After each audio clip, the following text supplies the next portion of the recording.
warahmatullahi wabarakatuh. Alhamdulillahirabbil alamin. Assalatu wassalamu ala asrofil anbiya'i wal mursalin wa ala alihi washabihi rasulillahi ajmain. Amma ba'du. Apa kabar semuanya? Alhamdulillah, luar biasa. Allahu akbar. Oke, sebelumnya perkenalkan kami dari kelompok 3 yang beranggotakan 7 orang.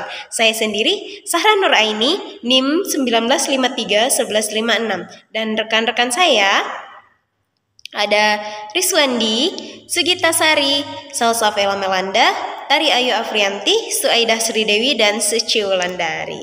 Baiklah, hari ini kami akan membahas mengenai desain dan tahapan penelitian kualitatif. Baiklah, saya akan menjelaskan mengenai desain. Apa yang dimaksud dengan desain dan apa saja jenis-jenis desain penelitian kualitatif? Apa teman-teman ada yang tahu apa yang dimaksud dengan desain? Oke. Kalau teman-teman sudah tahu, alhamdulillah. Kalau ada yang tidak tahu, mari kita mencari tahu bersama-sama. Yang pertama, saya akan membahas mengenai apa yang dimaksud dengan desain dalam penelitian kualitatif. Desain adalah rangkaian prosedur dan metode yang dipakai untuk menganalisis dan menghimpun data yang menentukan variabel yang akan menjadi topik penelitian. Selain itu juga bisa didefinisikan sebagai strategi yang dilakukan peneliti untuk menghubungkan setiap elemen penelitian dengan sistematis. Sehingga dalam menganalisis dan menentukan fokus penelitian menjadi lebih efisien dan efektif. Oke, masalah pada sebuah penelitian akan menentukan jenis apa yang cocok untuk dipilih. Hal tersebut juga menentukan alat dan cara apa yang cocok digunakan untuk mengatasi masalah dalam penelitian. Yang kedua, itu mengenai desain dalam penelitian kualitatif.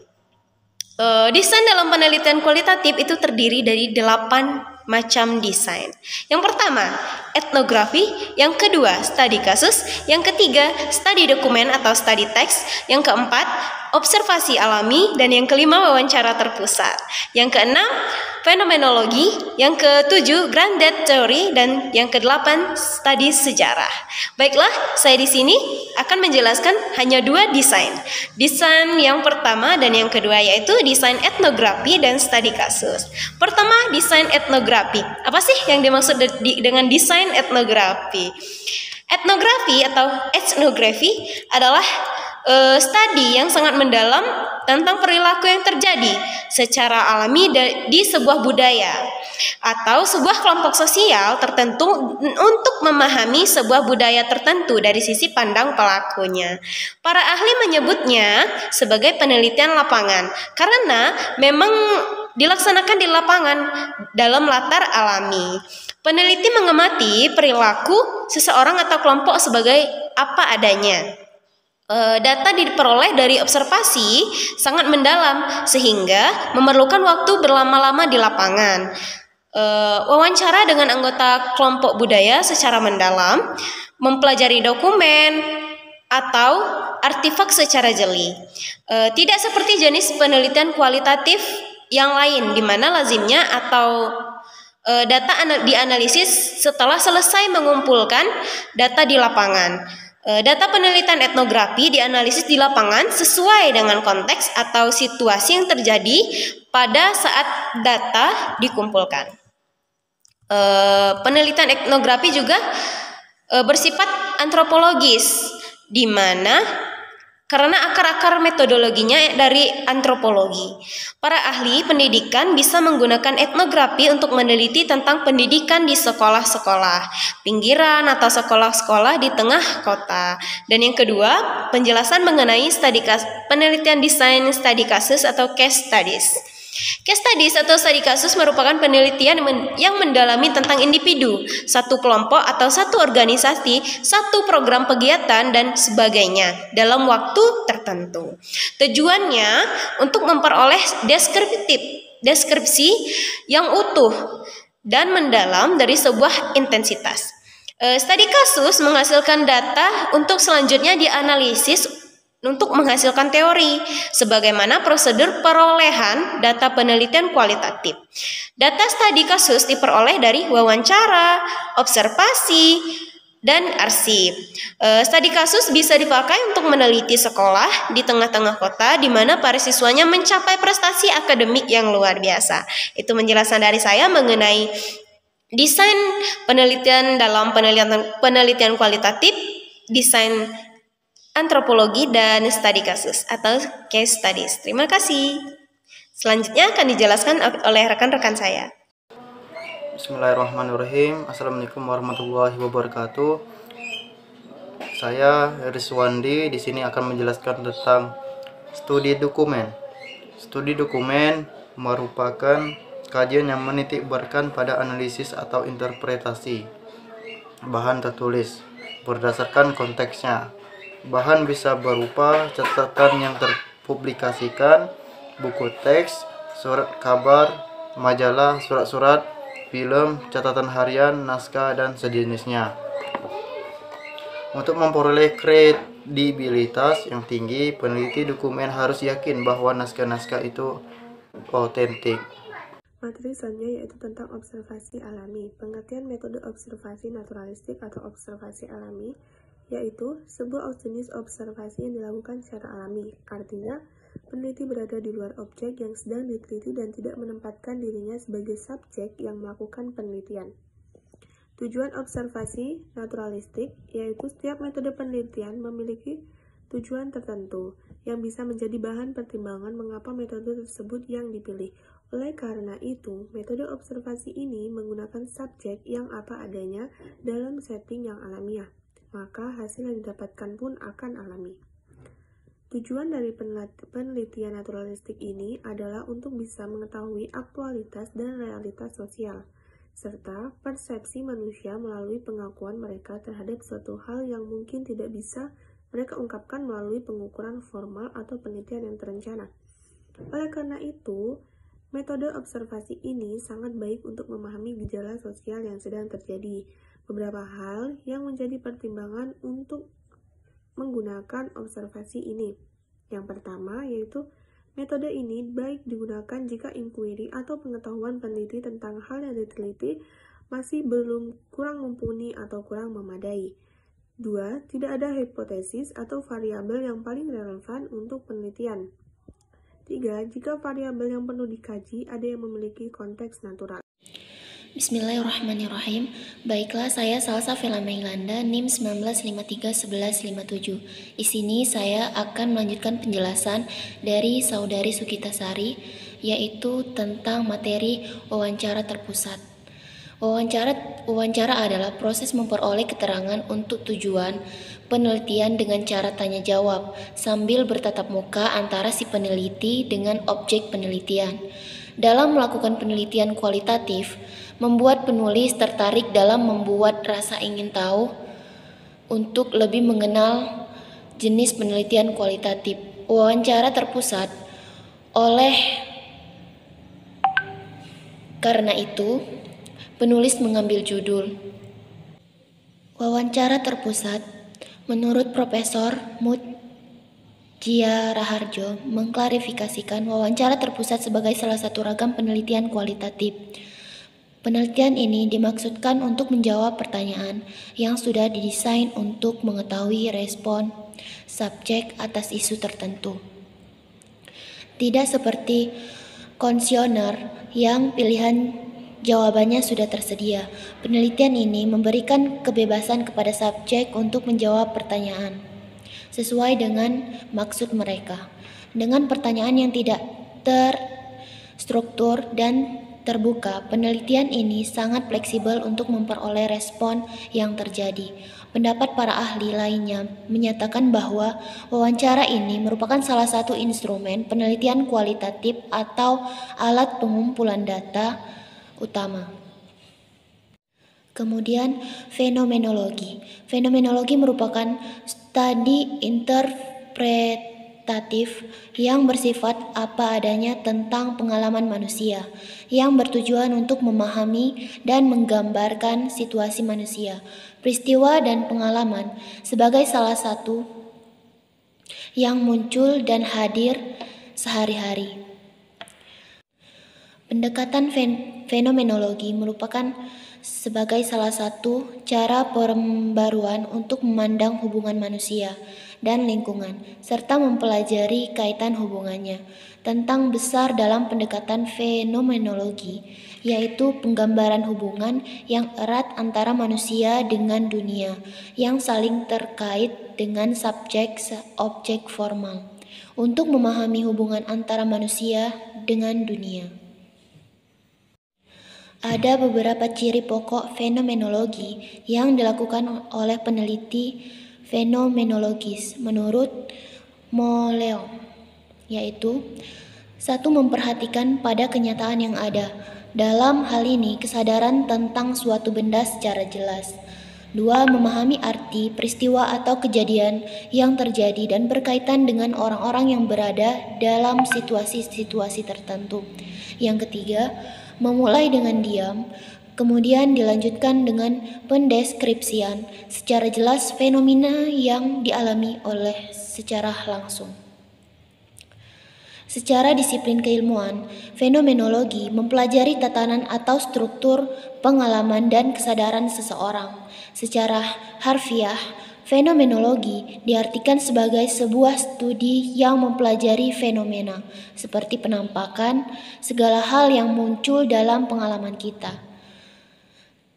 Cara kita mengalami sesuatu dan makna yang kita bisa ambil dari dalam pengalaman kita.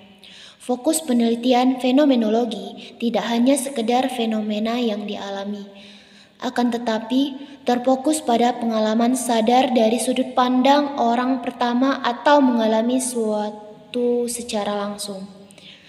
Fenomenologi dalam pelaksanaannya berusaha untuk mengungkapkan, mempelajari, serta memahami suatu fenomena yang sesuai konteksnya, yang khas dan unik, yang dialami oleh individu sebagai tatanan atau keyakinan individu yang bersangkutan. Peneliti melakukan penelitian dengan turun langsung ke lokasi penelitian, mendeskripsikan dan menggambarkan kenyataan yang ada serta melakukan pendekatan terhadap sumber informasi, sehingga diharapkan data yang diperoleh akan lebih maksimal dan sesuai dengan fenomena yang dialami oleh informan. Bismillahirrahmanirrahim. Baiklah, sebelumnya perkenalkan, nama saya Tari Ayu Aprianti, NIM 19531177. Baiklah, di sini saya akan menjelaskan mengenai grounded teori dan studi sejarah. Grounded teori merupakan metodologi penelitian kualitatif yang berakar pada konstruktivisme atau paradigma keilmuan yang mencoba merekonstruksi atau mengkonstruksi teori atas suatu fakta yang terjadi di lapangan berdasarkan pada data empirik. Konstruksi atau rekonstruksi teori itu diperoleh melalui analisis induktif atas seperangkat data diperoleh berdasarkan pengamatan lapangan. Ciri-ciri grounded teori menurut Nazir mengungkapkan bahwa terdapat beberapa ciri dari penelitian jenis grounded research, antara lain, yang pertama, penggunaan data sebagai sumber teori, menonjolkan peranan data dalam penelitian, pengumpulan data dan analisa dilakukan dalam waktu yang bersamaan, dan yang terakhir yaitu perumusan hipotesa berdasarkan kategori.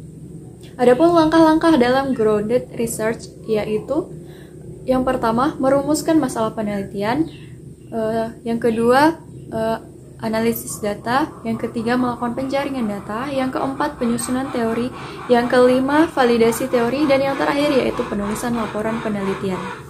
Baik, selanjutnya yaitu tentang studi sejarah.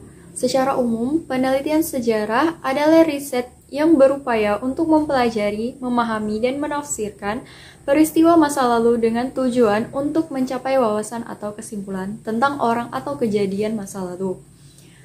Penelitian yang dilakukan dalam meneliti sejarah tidak hanya berisi kegiatan menceritakan kembali suatu peristiwa di masa lalu. Peneliti harus memiliki sumber-sumber yang kuat yang menjelaskan suatu peristiwa dengan konkret. Dalam meneliti sejarah, penekanan dilakukan dalam menafsirkan dokumen, buku harian, dan sejenisnya yang menjadi sumber sejarah valid. Dalam melakukan penelitian terhadap sejarah, maka ada beberapa tahapan yang akan dilakukan oleh peneliti. Tahapan tersebut antara lain, yang pertama, menentukan topik. Yang kedua, mengumpulkan sumber sejarah. Yang ketiga, melakukan verifikasi sumber sejarah. Yang keempat, melakukan interpretasi. Dan yang terakhir yaitu penulisan sejarah. Menyusun rancangan penelitian kualitatif. Rancangan penelitian kualitatif adalah menyusun atau merencanakan segala kemungkinan yang diperlukan atau perlengkapan yang diperlukan dalam melakukan penelitian kualitatif, yang mana dalam rancangan ini ada tahap pralapangan, tahap pekerjaan lapangan, dan tahap analisis data. Tahap pralapangan ada beberapa kegiatan seperti tahap menyusun rancangan penelitian, memilih lapangan, mengurus surat perizinan, dan lain sebagainya. Dan yang kedua adalah tahap pekerjaan lapangan. Setelah melakukan tahap pralapangan, kita akan melakukan tahap pekerjaan lapangan, yaitu seperti terjun ke lapangan langsung. Barulah yang terakhir adalah tahap analisis data. Dan yang kedua adalah menentukan lokasi dan subjek penelitian. Yang pertama adalah pilihlah lokasi yang mudah dijangkau. Kedua, pilih lokasi yang sesuai dengan tema penelitian kamu. Ketiga, pilihlah lokasi yang mendapat rekomendasi dari orang yang kamu kenal. Keempat, pilihlah lokasi yang tidak begitu asing untuk kamu ketahui. Dan yang terakhir itu adalah pilihlah lokasi yang menerima pihak luar untuk dapat dijadikan penelitian kamu. Dan yang terakhir adalah menentukan subjek. Yang pertama adalah tentukan individu atau kelompok. Yang kedua adalah meminta izin subjek penelitian. Assalamualaikum warahmatullahi wabarakatuh. Perkenalkan, nama saya Suciandari dengan NIM 1953-1170. Baiklah teman-teman, saya akan menjelaskan lanjutan dari materi, yaitu teknik pengumpulan data. Teknik pengumpulan data adalah sebuah metode yang dilakukan peneliti melalui observasi, dokumentasi, wawancara. Juga tidak diabaikan kemungkinan menggunakan sumber-sumber lain seperti dokumen atau rekaman yang tersedia. Adapun juga pengumpulan data dengan teknik yang pertama, yaitu wawancara. Teknik wawancara merupakan suatu kejadian atau proses interaksi antara pewawancara dan sumber informasi atau orang yang diwawancarai melalui komunikasi langsung. Metode wawancara juga merupakan proses memperoleh keterangan untuk tujuan penelitian dengan cara tanya jawab sambil bertatap muka antara pewawancara dengan responden. Baiklah, yang kedua yaitu metode observasi atau pengamatan.